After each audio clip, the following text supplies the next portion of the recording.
Sénégalaises, Sénégalais, mes chers compatriotes, dans mon message du 31 décembre 2015, je vous avais entretenu du projet de révision de la Constitution que je compte soumettre au référendum. Conformément à l'article 51 de la Constitution, j'ai saisi pour avis le président de l'Assemblée nationale et le Conseil constitutionnel. À la suite de l'avis du président de l'Assemblée nationale, transmis par lettre en date du 18 janvier 2016, le Conseil constitutionnel vient de me notifier la décision numéro 1-C 2016 du 12 février 2016 portant sur le projet de révision constitutionnelle. Mes chers compatriotes, je me dois de rappeler ici l'objet et la finalité de la réforme que je vous soumettrai. Il s'agit de moderniser et de stabiliser nos institutions, de consolider notre démocratie et la forme républicaine de l'État, de renforcer l'État de droit et d'améliorer la gouvernance des affaires publiques. Dans le projet de révision que j'ai soumis à l'examen du Conseil constitutionnel, j'ai tenu à réaffirmer mon engagement pour la restauration du quinquennat de manière irréversible. Cet engagement traduit ma conviction profonde qu'il est bon et sain que le peuple puisse faire entendre sa voix dans des délais raisonnables, en élisant le président de la République tous les 5 ans. De plus, le quinquennat est plus conforme aux standards internationaux en matière électorale pour une démocratie qui se veut majeure et moderne comme la nôtre. J'ai donc proposé dans la réforme une disposition transitoire à l'article 27 de la Constitution prévoyant que la durée de 5 ans du mandat du président de la République s'applique au mandat en cours. Ayant par-dessus toute considération le souci de respecter et de faire respecter la Constitution et les lois de notre pays, et en tant que gardien de la Constitution et garant du fonctionnement régulier des institutions, j'ai demandé au Conseil constitutionnel de m'indiquer si l'ensemble du projet de révision de la Constitution était conforme à l'esprit général de la Constitution du 22 janvier 2001 et aux principes généraux du droit. Le Conseil, dans sa décision précitée, a conclu à la régularité de la procédure de révision. Il a également estimé que le contenu de la révision est conforme à l'esprit général de la Constitution et aux principes généraux du droit, sous réserve des observations qu'il a formulées.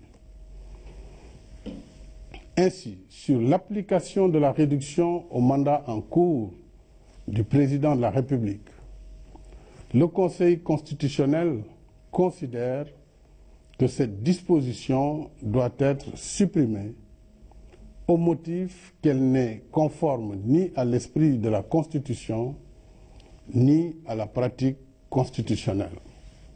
Se fondant sur l'histoire constitutionnelle de notre pays et l'expérience d'autres États partageant la même tradition juridique, le Conseil constitutionnel considère que le mandat en cours au moment de l'entrée en vigueur de la loi de révision, dont la durée préalablement fixée dans le temps est par essence intangible et hors de portée de la loi nouvelle.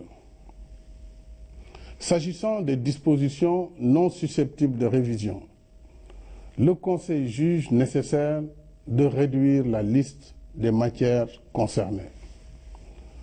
J'en ai pris bonne note.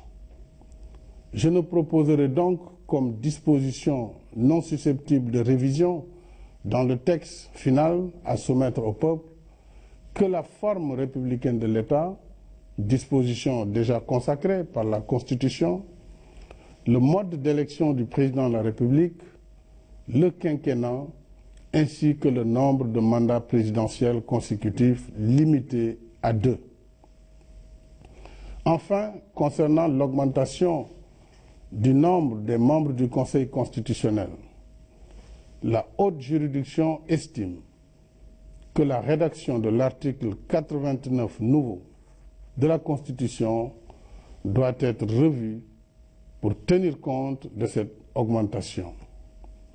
J'entends me conformer à la décision du Conseil constitutionnel. En conséquence de quoi, le mandat en cours du président de la République connaîtra son terme en 2019. Au demeurant, l'article 92 de la Constitution m'y oblige, en ce sens qu'il prescrit que, je cite, « Les décisions du Conseil constitutionnel ne sont susceptibles d'aucune voie de recours. Elles s'imposent au pouvoir public et à toutes les autorités administratives et juridictionnelles. » Fin de citation. Je ne saurais déroger à cette règle, sachant que c'est l'autorité attachée aux délibérations de notre système juridictionnel qui donne force et crédibilité à nos institutions, condition sine qua non d'une démocratie majeure et apaisée et d'un état de droit vigoureux et durable. Je veillerai donc à ce que tous les aspects de la révision constitutionnelle soient conformes à la décision du Conseil constitutionnel. Mes chers compatriotes, à la lumière de ce qui précède, je convoquerai le référendum le dimanche 20 mars 2016. Si j'ai préféré cette voie en lieu et place de la voie parlementaire, c'est parce que le référendum reste le meilleur gage d'une appropriation populaire de la réforme. Je considère en effet que parmi les formes de gouvernance établies entre les hommes, la démocratie veut que le dernier mot revienne toujours au peuple comme fondement et source de légitimité du pouvoir. Seul donc, en définitive, votre voix compte parce que seul le peuple est souverain. En nous rendant au référendum du 20 mars, après ceux de 1963, 1970 et 2001, nous ferons ainsi revivre pour la 4e fois depuis notre accession à la souveraineté internationale une vieille tradition démocratique de notre pays. Le 20 mars, mes chers compatriotes, chacun de nous aura donc son mot à dire dans la décision que nous prendrons ensemble sur la voie de notre destin commun. Ce destin nous engage. Ce destin, je le vois grand, comme est grande l'ambition que nous nourrissons tous pour notre démocratie. C'est pourquoi je souhaite que nous nous mobilisions tous ensemble pour voter oui au projet de révision constitutionnelle. Oui pour un état de droit renforcé. Oui pour un nouveau souffle démocratique adapté au rythme de notre temps.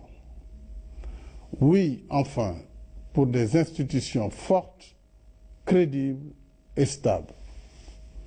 Voilà, mes chers compatriotes, ce que je vous propose au référendum du 20 mars pour conforter nos idéaux partagés, pour consolider notre démocratie et pour qu'ensemble, nous continuions notre marche ferme et résolue vers notre destin commun. Vive la République! Vive le Sénégal.